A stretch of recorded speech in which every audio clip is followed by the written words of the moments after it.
pessoal, sejam muito bem-vindos a mais um podcast. Eu sou o Márcio, estudante de Psicologia, e esse é o Entre Mentes.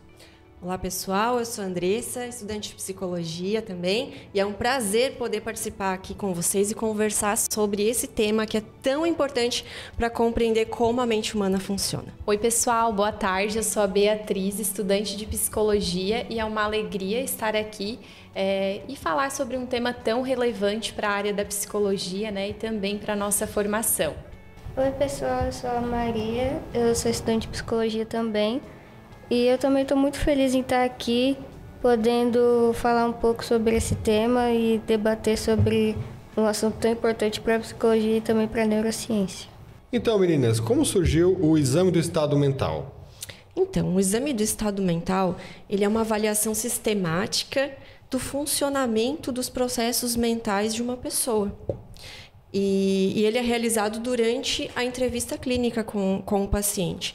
Ele vai evidenciar desde o comportamento e a fala até as funções mais complexas como a memória e o raciocínio.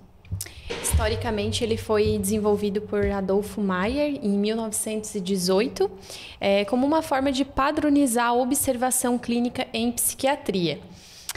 Naquela época, o objetivo era criar um exame tão estruturado quanto o exame físico, só que voltado para a mente. Conforme um artigo de Voz e Idade 2024, que foi publicado lá nos Estados Unidos, o exame ele foi criado por Meyer como uma versão psiquiátrica do exame físico. Com o passar dos anos, o exame do estado mental ele foi também incorporado pela psicologia clínica e pela neuropsicologia, justamente por permitir avaliar os sintomas cognitivos e emocionais nos diferentes contextos. Então, em síntese, esse exame ele busca compreender como o indivíduo, né, como a pessoa pensa, sente, percebe, raciocina e se comporta com um objetivo, que é o objetivo de caracterizar o funcionamento psíquico e cognitivo naquele momento. O exame do estado mental vai além de simples observação? O que ele ajuda o profissional? Como ele consegue fazer o profissional da psicologia compreender o sujeito? Então, como esses autores eles destacam no artigo, o exame do estado mental ele é utilizado em praticamente todas as especialidades da área da saúde mental, porque ele orienta diagnósticos, ele monitora a evolução clínica e embasa as intervenções terapêuticas. E o mais importante, ele deve ser culturalmente sensível. Né? E o que isso significa? Isso significa que o profissional que está conduzindo o exame, ele precisa considerar fatores como idade, escolaridade e contexto sociocultural do paciente para poder interpretar adequadamente cada observação que é feita durante o exame.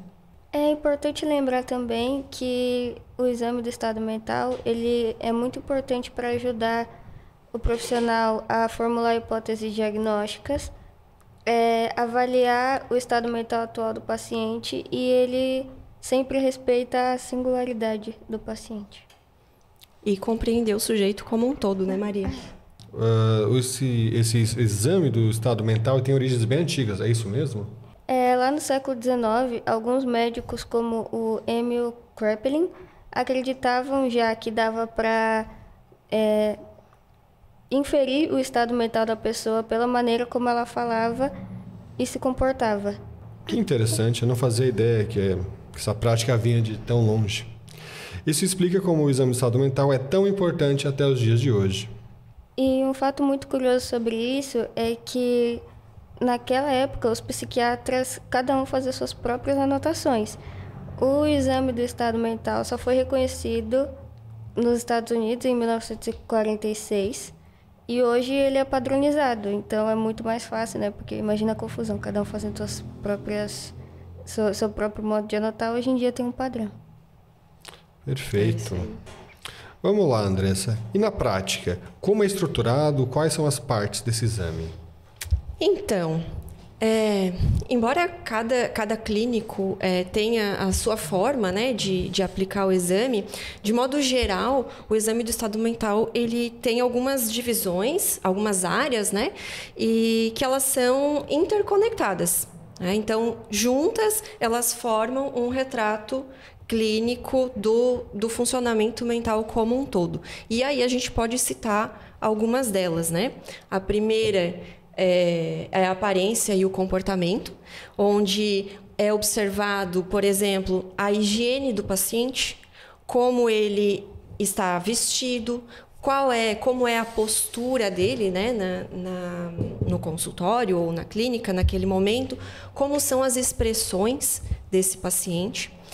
Por exemplo, um paciente com uma aparência negligenciada, ele pode estar em depressão severa, ou ele pode apresentar algum transtorno neurocognitivo. Essas são evidências que aparecem no exame do estado mental, em relação à aparência.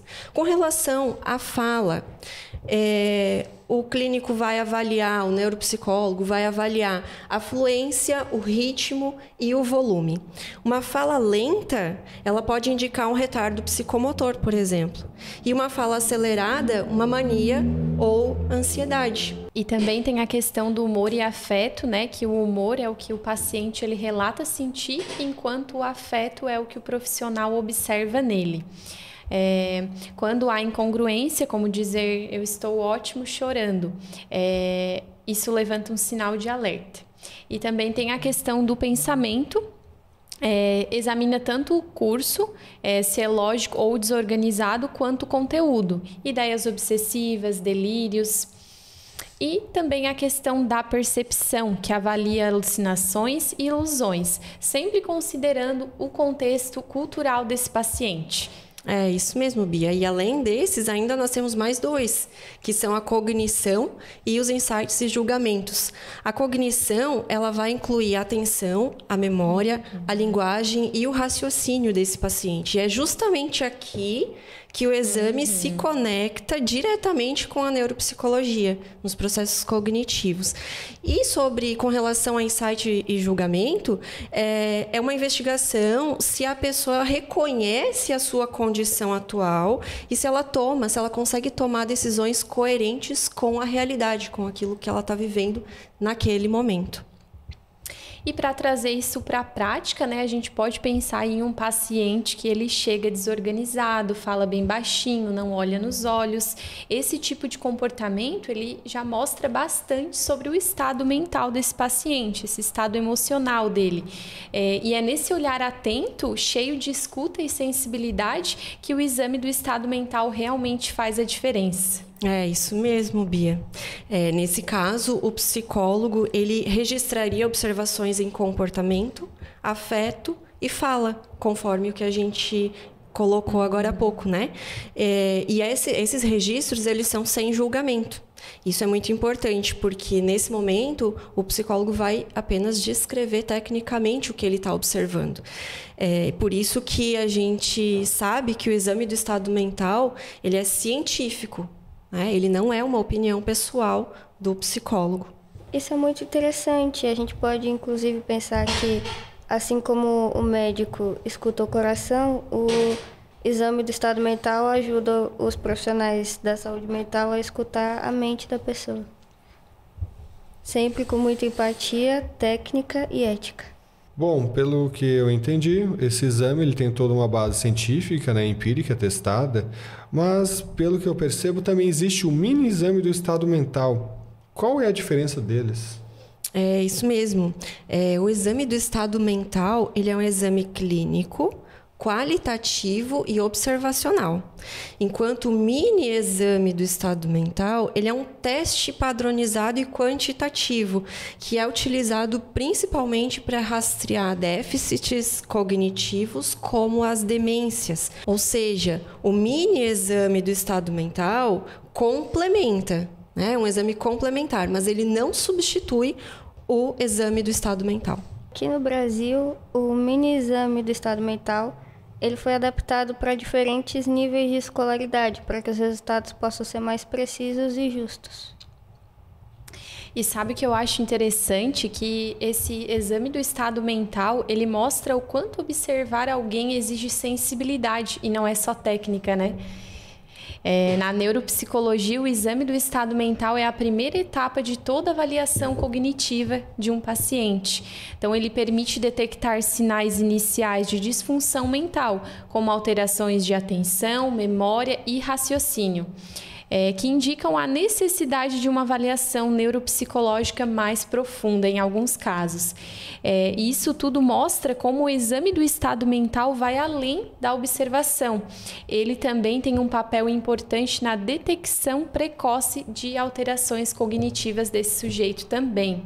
Então, um exemplo claro disso aparece em um estudo recente publicado por pesquisadores da Associação de Alzheimer dos Estados Unidos, que mostrou que o exame do estado mental ele foi essencial para identificar mudanças sutis de memória e comportamento em pacientes com comprometimento cognitivo leve.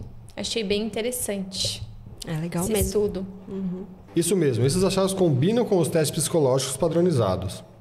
Permitem diferenciar casos de declínios cognitivos reversíveis daqueles de demência de Alzheimer, que muda completamente a conduta terapêutica. Então o exame do estado mental ele funciona como uma triagem clínica, né? E a avaliação neuropsicológica seria o aprofundamento técnico, é isso? Isso mesmo, de acordo com esse mesmo estudo da Associação de Alzheimer dos Estados Unidos, a avaliação neuropsicológica é fundamental quando o rastreio inicial não é suficiente ou quando o caso é mais complexo e levanta dúvidas sobre o diagnóstico. E ela ajuda o profissional a entender melhor o quadro, a definir a gravidade e planejar o tratamento de uma forma mais personalizada, né? Centrada no paciente, tanto no paciente quanto na família também. E também é legal a gente ressaltar que esse mesmo estudo, ele mostrou que quando o exame do estado mental ele é bem conduzido, ele antecipa achados neuropsicológicos e facilita o trabalho interprofissional entre o psicólogo, o psiquiatra e o neurologista. Isso mesmo, e esse é um ponto muito importante, né, gente? Esse exame do estado mental, ele é, antes de tudo, uma ferramenta de escuta e de compreensão. Então, a gente percebe que não é só técnica. Antes disso, é empatia, né? Então, um olhar atento, um silêncio entre as perguntas, o modo como o paciente responde, tudo isso comunica. E é de arrepiar. Verdade. Cada detalhe é precioso nessa avaliação, né? Verdade. E o mais bonito é perceber como o exame, além de técnica, ele também integra muito a humanidade, né? Porque além do profissional poder reconhecer o sofrimento da pessoa, também ajuda a reconhecer e identificar as potencialidades cognitivas dela.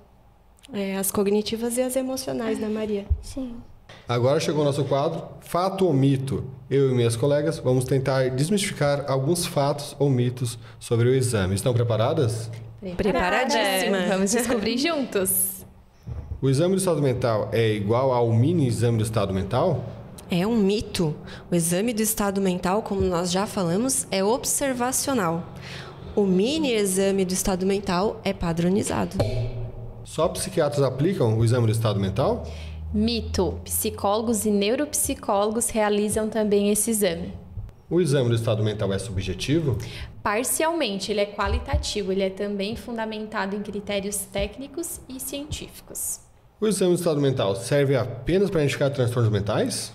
É um mito. O exame do estado mental, ele também é usado para compreender o funcionamento global do indivíduo, reconhecer potencialidades cognitivas e também para avaliar a evolução do tratamento terapêutico. Durante o exame de estado mental, a linguagem corporal pode revelar alguns aspectos importantes da saúde mental? É um fato. O modo como a pessoa se movimenta, como ela mantém o olhar ou como ela expressa as suas emoções pode indicar muito sobre o seu estado, né? Sobre o seu estado afetivo e cognitivo.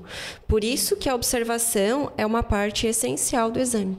Então, a gente pode dizer que o exame do estado mental ele é uma ferramenta viva, né? Porque cada paciente ele traz o seu universo e o papel do profissional é interpretar com humanidade e ética. E a neuropsicologia se torna um instrumento de base, ajuda a planejar intervenções personalizadas, acompanhar o progresso terapêutico e dar voz à experiência do paciente. Isso, e é justamente essa combinação entre a ciência e a sensibilidade que torna a neuropsicologia mais especial ainda, né? A gente chega a uma conclusão de que o exame do estado mental ele não é apenas observar sintomas, mas sim compreender o sujeito na sua totalidade, as suas emoções, os seus pensamentos e a forma como ele age, a sua forma de existir no mundo. E é inspirador pensar que esse profissional, ao compreender esse sujeito, né, ele também ajuda o paciente a se compreender. Então, é um processo de escuta e reconstrução que transforma vidas, né? Uhum.